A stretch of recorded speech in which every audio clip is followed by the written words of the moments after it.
Libérate del temor y vive libre para tu éxito. Napoleón Hill. Libérese usted del miedo y se liberará de un demonio creado por el hombre. Son 7 los miedos principales que se refuerzan el uno al otro: el miedo de la pobreza, el miedo a la crítica, el miedo a la mala salud, el miedo a la pérdida del amor, el miedo a la pérdida de la libertad, el miedo a la vejez y el miedo a la muerte. Separe los temores creados por usted mismo de los que son necesarios para la autoconservación. Dé lugar a una fe confiada, ingrediente indispensable de una vida que merezca ser vivida. Cuando se teme algo, lo más probable es que ese algo se tope con uno y le dañe. Cuando se le hace frente al peligro y se tiene plena confianza en derrotarlo, es cuando los grandes poderes vienen en ayuda de uno.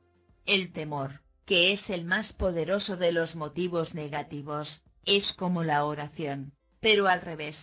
En lugar de apelar a las fuerzas constructivas que nos rodean, apela a las destructivas. Se vuelve un Dios que demanda incesantes sacrificios penosos.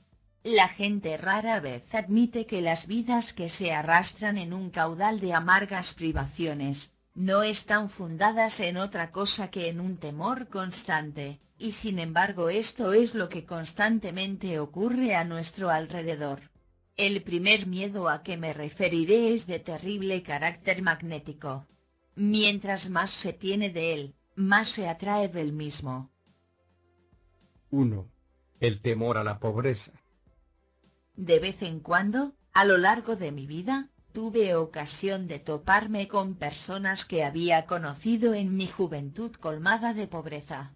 Últimamente he conocido a los hijos, ya crecidos, de algunas de ellas. Habiendo conocido, pues, tanto a los padres como a los hijos, me ha sido posible trazar la persistencia de esas familias. Tal vez hicieron algún gesto de valentía pugnando por alzarse de su abatimiento, pero siempre resultó ser un gesto carente de energía que no persistió por mucho tiempo.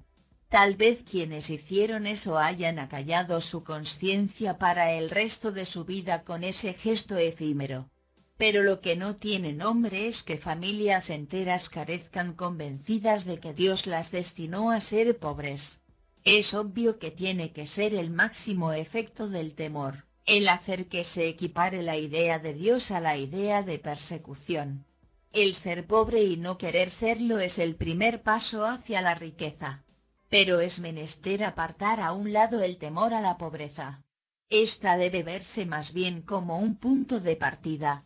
Es necesario hacer que ese conocimiento íntimo que se tiene de tan indeseable condición se convierta en una fuerza sustentante que le impulse a uno hacia la condición económica que se persigue: la prosperidad, y ¿por qué no, la opulencia?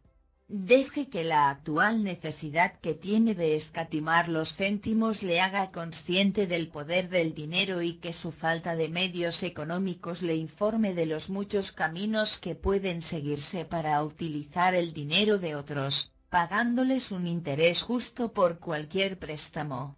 Considere que gran parte de la educación que puede obtenerse es gratuita, que la educación por uno mismo en algunos casos puede ser mejor que la educación obtenida en la escuela, que la industria y el comercio tienen los brazos abiertos para recibir al trabajador deseoso de progresar.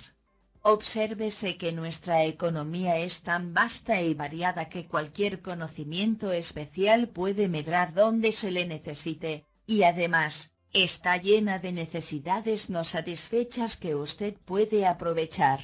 Me abstengo de darle una lista de numerosos hombres conocidos de todo el mundo que principiaron su vida en la pobreza. Todos conocemos a muchos de ellos y conoceremos a otros muchos más. Sacúdase ese temor a la pobreza y marche hacia adelante. 2. Temor a la crítica. La mente tiene un ilimitado poder de hacer que los sueños se realicen, siempre que se le permita obrar sin oponerle obstáculos. Pocos temores obstruccionan una mente con tanta rapidez como el miedo a la crítica. Este puede detenerlo a uno antes de que ni siquiera haya tenido tiempo de empezar. Y sin embargo no es otra cosa sino la influencia de otra u otras mentes, influencia negativa que a menudo es meramente imaginaria. La persona que se siente llena de temor a las críticas, suele no exponer sus ideas por miedo a la burla, perdiendo con ello las ventajas que le podrían acarrear sus grandes dotes de imaginación y confianza en sí misma.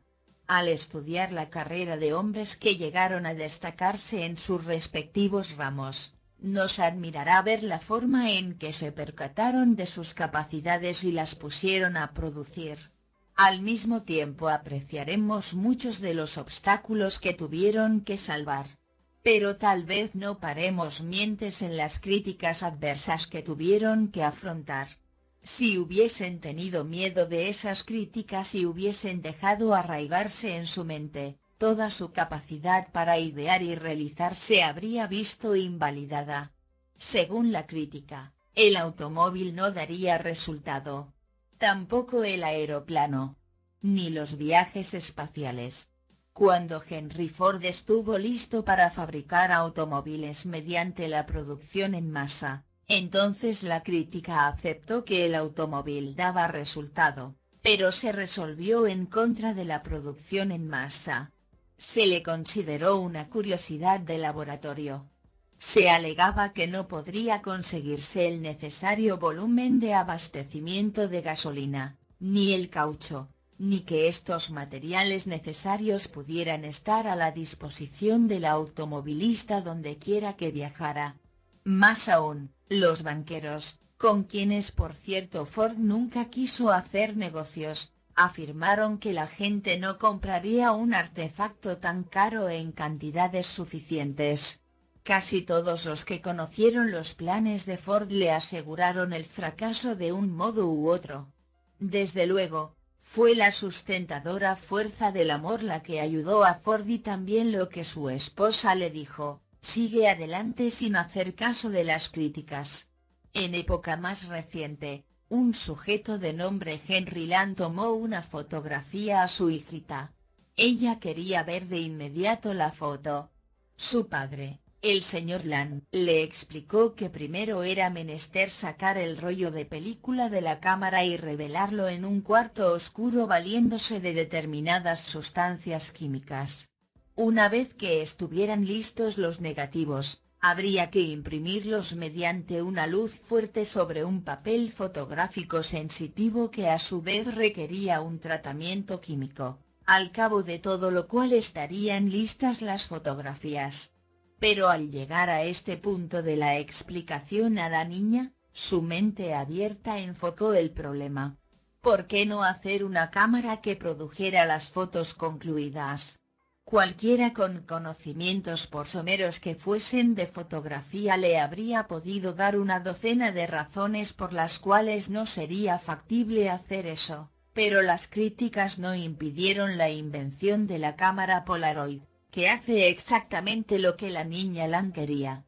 Las críticas invalidan también en el terreno de las ideas puras. Cuando me apliqué a organizar la ciencia de la realización personal, casi me vi congelado por los comentarios adversos que me llovieron. La mayoría de ellos procedían de mis parientes más cercanos y esto es duro de resistir. En ese tiempo no me fue posible expresar en palabras la fuerza que me hizo seguir adelante, pero concentré mi mente en la meta que me había fijado y no en los obstáculos, con lo cual me fue posible proseguir la marcha. Esa primera ciencia de la realización personal ha ganado más dinero para quienes la han empleado que todo el poseído por Andrew Carnegie. Y no hay que olvidar que este fue el hombre más rico del mundo. Una cosa es dar oídos al consejo de las personas calificadas para darlo y otra cosa muy distinta es dejar que las críticas adversas mellen el agudo filo de la mente conquistadora. Lo que hay que ver es cuánta de esta crítica proviene de personas que acostumbran criticar todo, en particular de los que se burlan de quien busca triunfar.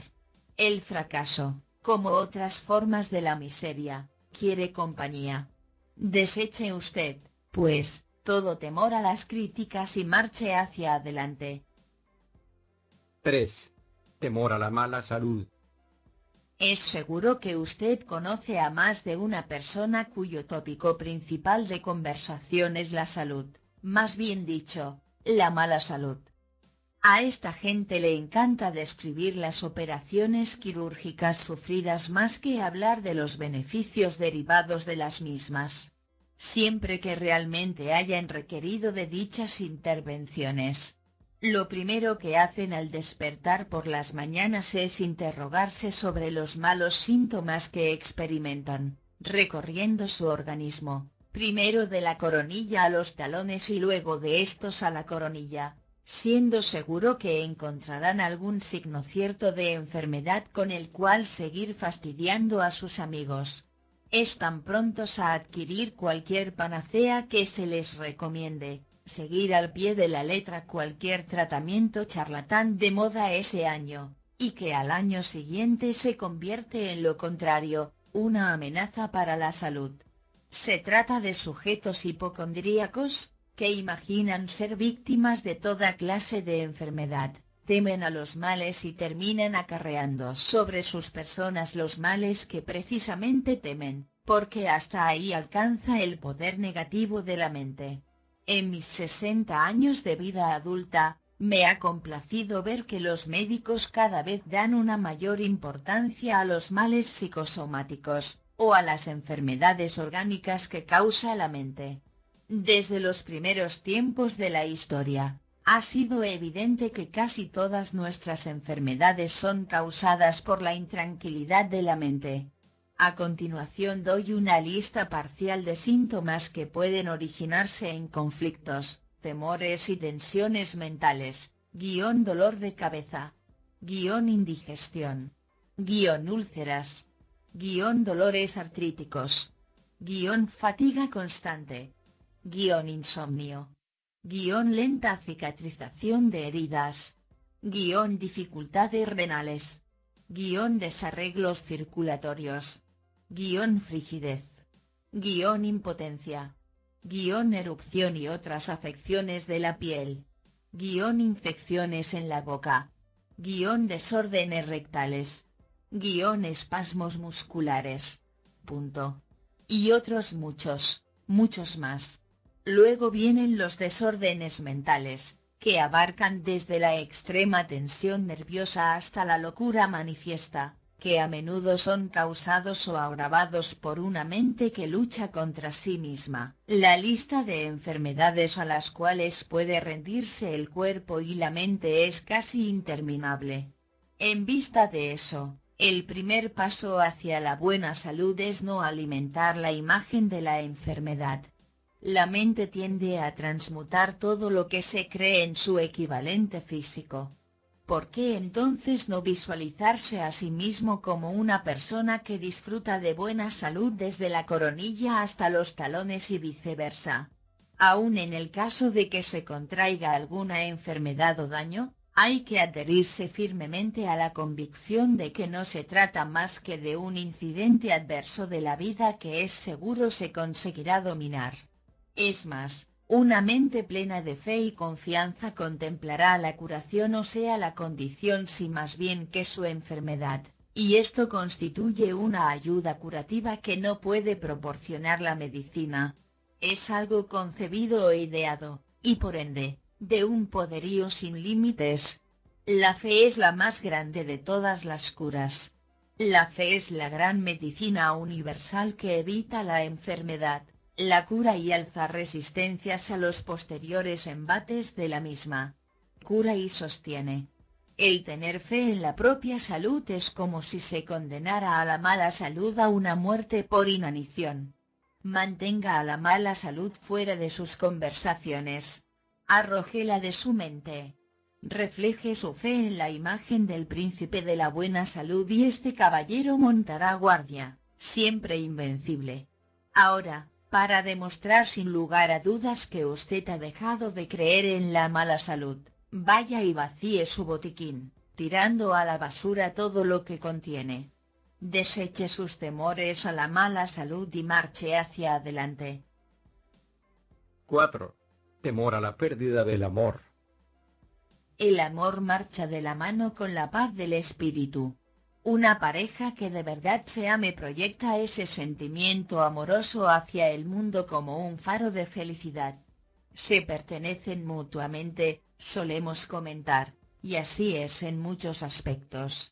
Pero veamos algo más de cerca lo que significa esta afirmación superficial y encontraremos que el pertenecer no es lo mismo que el egoísta poseer. Quien ama en realidad a otro no encadena a su compañero por los celos, porque esto es un temor, un miedo de perder al objeto amado. El verdadero amor no conoce el miedo. Más aún, el amor no puede ser exigido, debe ser dado. Si esto deja de ser así, es decir que deje de darse, entonces quiere decir que el amor ha llegado a su término. El final del amor no es agradable. Ninguna circunstancia es agradable cuando ocurre. Sin embargo, el temerlo por adelantado, como tantos lo hacen, es tan dañino como el imaginarse uno mismo muerto, antes de estarlo efectivamente. Tal vez se pierda el amor de alguna persona en particular, pero el amor en sí jamás se pierde. Porque la capacidad de amar vive mientras late el corazón. Buscará otro objeto, y el amor hacia una persona siempre podrá ser transmutado a otra. También el amor es susceptible de ser convertido o transmutado en una gran realización o servicio. Tenemos el caso de Charles Dickens, cuyo primer amor casi terminó en tragedia, cuando se cercioró de que no era correspondido en ese sentimiento. Entonces transmutó ese amor en una obra de arte y su libro más célebre, David Copperfield, surgió de ese corazón que parecía haber quedado destrozado. Ame usted con generosidad. Ame a toda plenitud. Ame con fidelidad. El amor es una gran fuerza para el bien, pero también puede destruir. ¿Cree usted que yo soy un cínico al hablar así de la más sublime de las emociones? No, lo que hago es seguir la finalidad del presente libro y comunicarle lo que nos enseña la vida.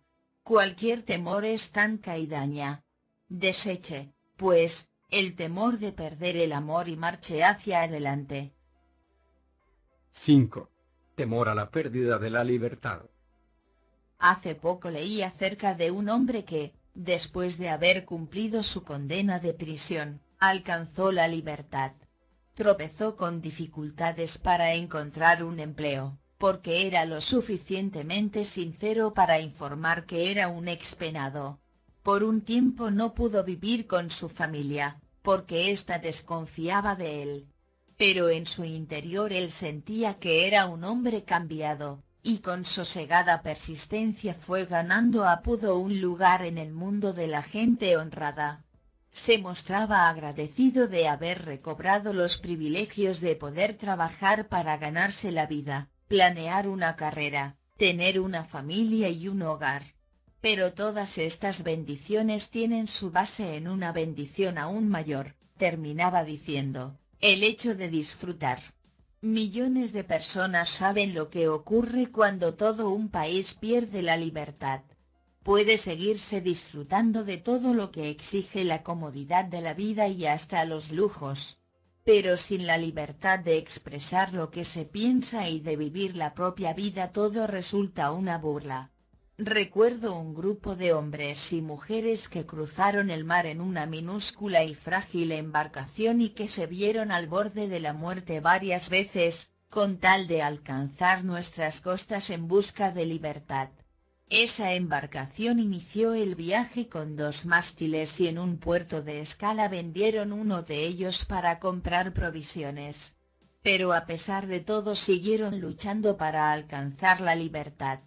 Sé de muchos que han prescindido en tal grado de la libertad física y de mente, que muy bien podría decirse de ellos que viven en prisión o bajo el dominio de un dictador.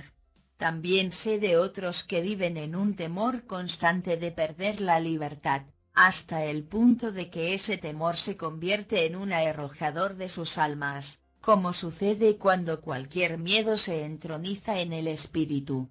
Al hablar de libertad de mente y cuerpo, hablo de una libertad básica y personal. No se trata de una libertad física absoluta. Si cada uno de nosotros fuese libre de hacer lo que le placiera, el mundo sería un caos en lugar de un asiento de civilización. La paz del espíritu incluye el observar las leyes y usos de nuestra época y sociedad en que vivimos. También comprende una visión equilibrada de lo que es una pérdida temporal de la libertad.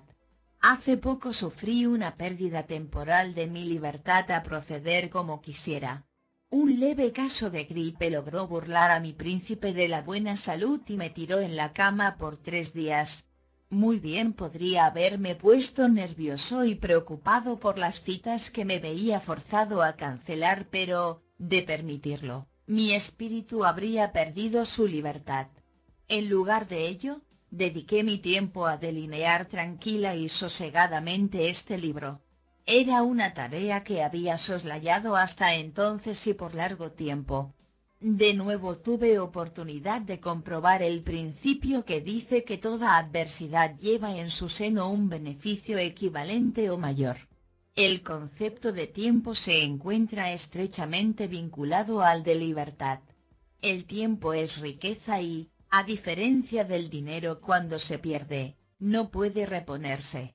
La persona que asiste con puntualidad a una cita y se le hace aguardar, o que se ve detenida por una congestión de tránsito, se ve perjudicada por esta violación a su derecho de emplear su tiempo como ella quiere. Siempre he indicado a los agentes de ventas que el tiempo desperdiciado haciendo antesala puede emplearse muy bien en repasar los argumentos de venta y así presentarse ante el cliente mejor preparados para efectuar la venta, o en otros casos, dedicarse a observar y escuchar lo que ocurre alrededor a efecto de asimilar información útil acerca de las necesidades del cliente. Para un vendedor o cualquier otra persona forzada a esperar, el tiempo puede ser transmutado en un sosegado relajamiento que restaure la energía de la mente y del cuerpo. Hasta el conductor que se encuentra atrapado en una congestión de tránsito, muy bien puede mantener la paz y reflexión, y es a menudo en tales ocasiones, mientras uno está alerta pero no muy concentrado, cuando la mente subconsciente proporciona respuestas a las preguntas y problemas que tal vez albergue uno desde hace tiempo. La paz del espíritu es algo multifacético. Relaciónesele ahora con lo que dijimos atrás, el tiempo es riqueza y a diferencia del dinero, cuando se pierde, no puede reponerse.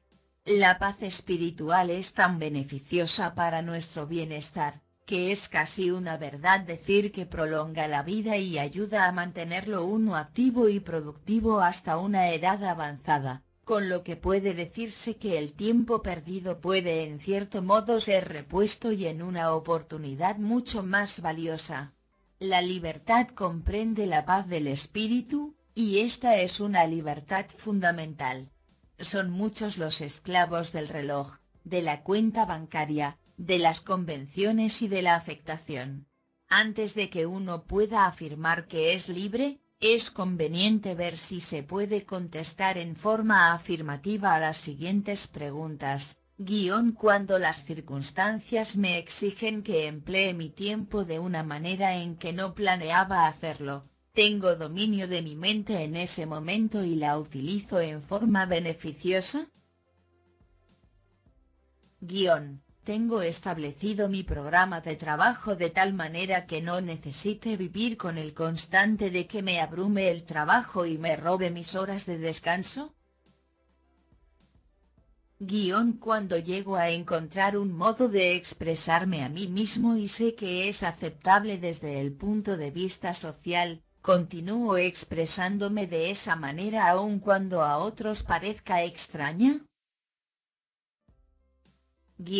Me he liberado de toda costumbre cultural, familiar o regional que ponga cortapisas a mi carrera o a mi vida.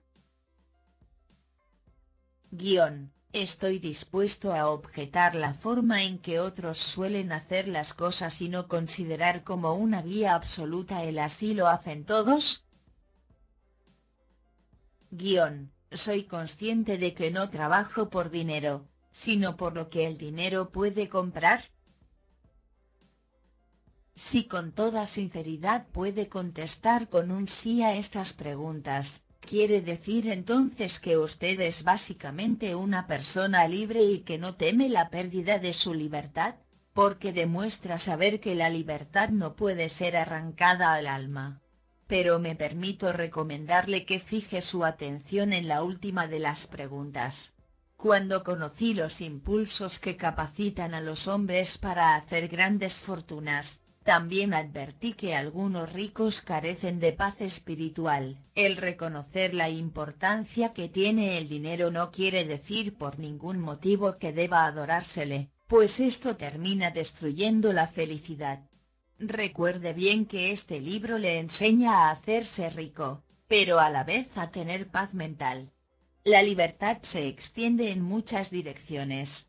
Quienes tienen miedo a la esclavitud son quienes se han hecho esclavos de sí mismos, porque se han condicionado ellos mismos a eso y saben lo indefensos que se encuentran. Deseche, pues, el temor de la pérdida de la libertad y marche hacia adelante. 6. Temor a la vejez. Yo era un buen jugador amateur de béisbol, se lamenta un sujeto de 75 años, y ahora no puedo parar una bola que ruede por el suelo a razón de 1 kilómetro por hora. Observaciones como estas son típicas de quienes tienen miedo a la vejez y que por tanto no pueden disfrutar de la paz del ánimo en los años en que suele ser más gratificante. No cabe duda de que la ancianidad es un impedimento, pero solo en lo que se refiere a cierta clase de movimientos físicos. La naturaleza nunca quita nada sin sustituirlo por algo de igual importancia potencial. Cuando se lleva a la juventud, la repone con sabiduría. Es imposible para el joven poseer la sabiduría y la experiencia acumulada de una persona de edad provecta. Reflexiónese bien en esto antes de afirmar que la vejez es un retroceso. Porque resulta patético el ver personas que adoptan impedimentos adicionales solo porque han pasado de los 40, 50 o 70, siendo que dichos impedimentos solo existen en su mente. Exhiben un complejo de inferioridad, permitiendo que el pensamiento de los jóvenes se imponga a su propio pensamiento, más maduro y experimentado. Parece como si pidieran perdón por ser viejos, como si el haber dejado atrás la juventud fuera una desgracia. No esperan poder sentir los impulsos de la iniciativa, imaginación y confianza en sí mismos, y con ello no experimentan las llamadas cualidades propias de la juventud. Actúan como si la pérdida del vigor y elasticidad de los músculos significara la pérdida simultánea del poder cerebral. Esto sucederá si se desea, y de seguro si se alimenta el temor a la vejez. Hace poco establecí una serie de escuelas en varias ciudades, donde personas de todas las edades pueden aprender el arte del pensamiento positivo y cómo utilizarlo para conseguir el éxito. ¿Acaso suena extraño que un hombre de mi edad se embarque en una empresa así? Solo resulta extraño para la mente miedosa y embarazada. Mientras que yo asumo las labores directivas, puedo contratar gente joven y capaz de una mayor actividad para que haga lo que podríamos llamar el trabajo muscular. Debo aclarar también que en la actualidad puedo desempeñar esa labor directiva mucho mejor que como podría haberlo hecho hace 40 años, porque poseo una experiencia más amplia. Asimismo, disfruto de una paz de espíritu, en cuanto a profundidad, como no la tenía hace 40 años, cuando todavía no advertía bien las fuerzas que hacen de los hombres lo que son. Parte del temor a la vejez que sienten muchas personas tiene su origen en la creencia de que un anciano inevitablemente tiene que perderse muchas cosas. Según esta creencia, no puede participar en gran parte de lo que ocurre a su alrededor.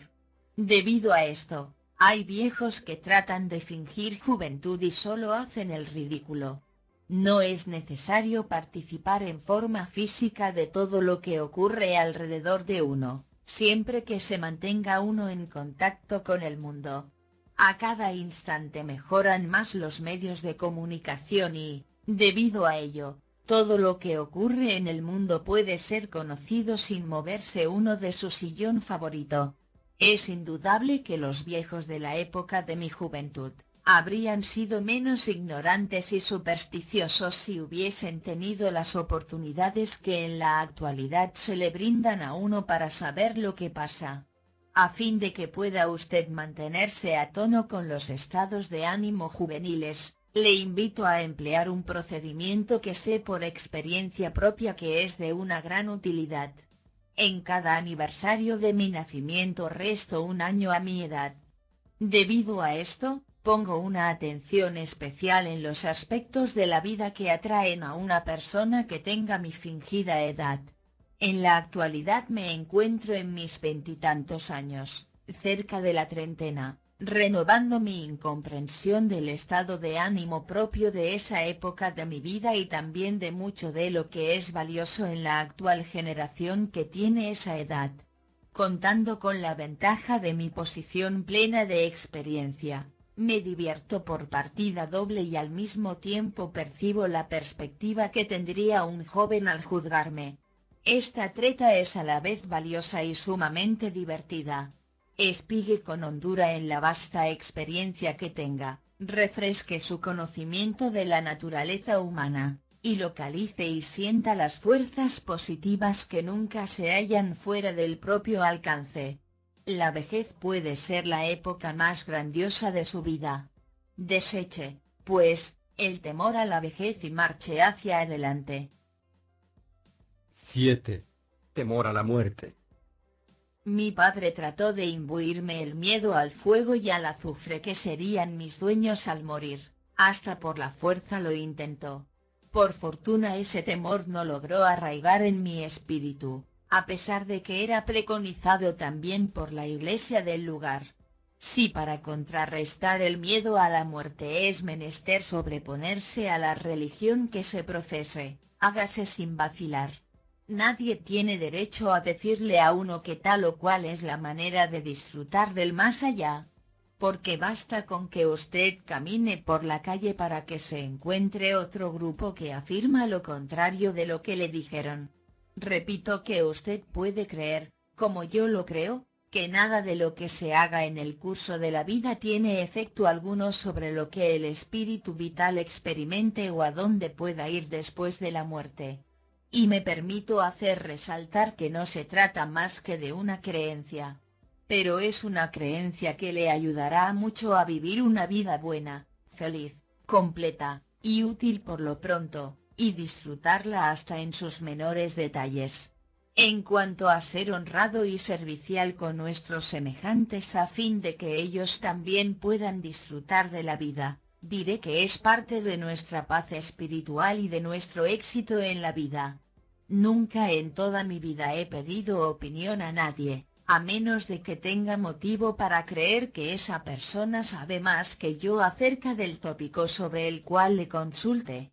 He escuchado muchas opiniones respecto a lo que sucede después de la muerte, pero nunca he hallado a alguien que supiera algo sobre el particular.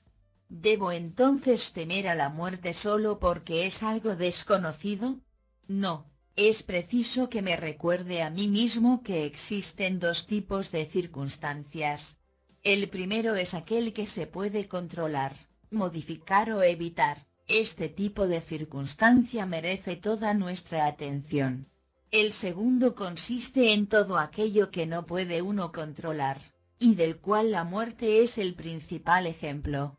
Podemos hacer todo cuanto esté en nuestra mano para conservarnos en buen estado de salud y con buen ánimo, evitar todas las claras amenazas a nuestra vida y hacer un uso lógico del motivo de la autoconservación.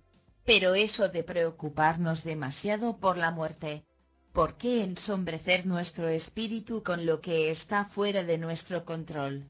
¿Qué deseamos asegurarnos de que nuestro dinero o bienes queden en manos de las personas que amamos, después de nuestra muerte? Muy bien, eso es algo que está en nuestra mano hacer. Pero por ningún motivo debemos engañarnos a nosotros mismos, pensando que no moriremos. Habiendo asimilado la filosofía que acepta la muerte como inevitable y que no pretende adentrarse más allá de lo que cubre ese velo que no nos es dable penetrar, no tenemos por qué temer. Nuestra mente se volverá de la muerte a la vida, del no al sí, de las hipótesis a las realidades. Deseche, pues, el temor a la muerte y marche hacia adelante. El hombre fue hecho para vivir en plena posesión de sí mismo. Quienquiera que haya creado al hombre, dotó a esta nueva criatura de algo que no es compartido por nadie más, el dominio de la mente. Además de esto, ese creador desconocido hizo que el hombre fuese capaz de sentir miedo, porque cuando éste es justificado forma parte del instinto de conservación. Quien vaya por una senda en la selva y se tope de pronto con un tigre, sin tener armas con que defenderse, hará bien en sentir miedo y dar los pasos necesarios para la propia conservación. De igual modo ejercitamos precauciones en toda circunstancia que implique un peligro. El conductor de vehículos lo hace, confiamos en que así sea, con apego a las reglas del tránsito. Al niño se le enseña a mirar a todos lados antes de cruzar la calle, pero los temores que reconocen su origen en uno mismo son harina de otro costal. Parece ser que la inteligencia del hombre requiere albergar algún temor creado por ella misma, pues de lo contrario no habría tenido su característico y amplio alcance de creatividad. No obstante, sea a través del estudio de la psicología o de la observación acompañada del sentido común, sabemos que los miedos que uno mismo crea son perjudiciales, dañinos. Mediante el dominio de su mente, podrá usted ubicarse de una manera adecuada en relación con su vida, no habrá por qué temer, ni tendrá ocasión de sentir miedo. Insisto en que si es necesario prescindir de la religión que se profese a efecto de sacudir los temores, se prescinda de ella. Si para verse libre del miedo necesita usted hacer caso omiso de las costumbres de su localidad o medio, hágalo también. Si tiene que dispensarse de la compañía de ciertas personas para poder verse libre de temores, dispénsese. Pues no hay que olvidar que el mundo está lleno de personas que son mejores patrones, mejores clientes o mejores amigos. Estoy seguro de que usted tomaría medidas drásticas para precaverse de un veneno puesto en sus alimentos, pues proceda del mismo modo con sus temores, que son los venenos de su alma. El temor es el instrumento de un demonio creado por el hombre. La confianza en sí mismo es el instrumento hecho por el hombre con el que derrota a ese demonio y también con el que estructura una vida triunfal. Pero es más que eso. Es un vínculo con las fuerzas irresistibles del universo, que respaldan al hombre que no cree en el fracaso y la derrota, sino única y simplemente como experiencias pasajeras. Una vez más he proporcionado a usted datos sobre el secreto supremo. Cuando se lo revele por entero, no experimentará ninguna sorpresa. Revisión del capítulo. El temor es como una plegaria al revés. Con la oración positiva apelamos a las fuerzas positivas y útiles que están fuera de nosotros. Con el temor lo que hacemos es acudir a las fuerzas destructivas, negativas. Cualquiera que sea la que usted tema es más probable que le dañe, que si no la temiera. Esto es sobre todo cierto en el caso del temor a la pobreza, el cual mata el valor que se necesita para dejar la pobreza a las espaldas, No importa cuántas generaciones de su familia hayan padecido de ella. Su mente tiene un poder sin límites para hacer que un deseo se convierta en realidad. Para hacer que un deseo provechoso se torne realidad, es menester que su mente trabaje sin trabas. El temor a la crítica es capaz de invalidar hasta a una inteligencia superior. Muchos hombres de éxito han tenido que sobrepasarse a obstáculos más o menos normales, pero además, han precisado de hacer caso omiso a las críticas. De entre los deseos perjudiciales que se convierten en realidades, el que más prevalece es el que más presumimos de no tener, y es el de la mala salud. Una larga lista de males se origina en la mente temerosa que lucha contra sí mismo. La fe es el más grande apoyo de la salud y el mayor elemento curativo.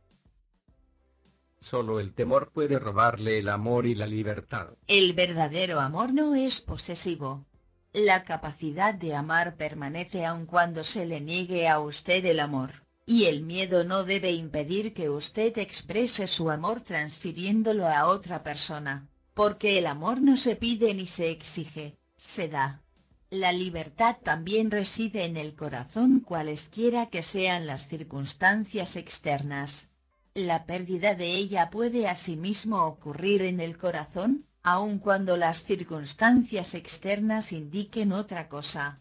La libertad es multifacética y conviene que haga usted un examen de conciencia para saber en qué punto la ha perdido y la ha sustituido por la esclavitud del miedo.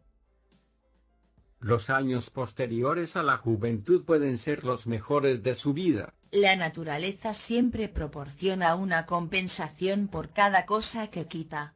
Al desaparecer el gran impulso físico de la juventud, nos queda esa sabiduría y experiencia que solo los años dan. Los artefactos modernos nos ayudan a permanecer en contacto con el mundo. Rebajar un año de su edad en cada cumpleaños le suministrará la perspectiva necesaria sobre la juventud y la edad.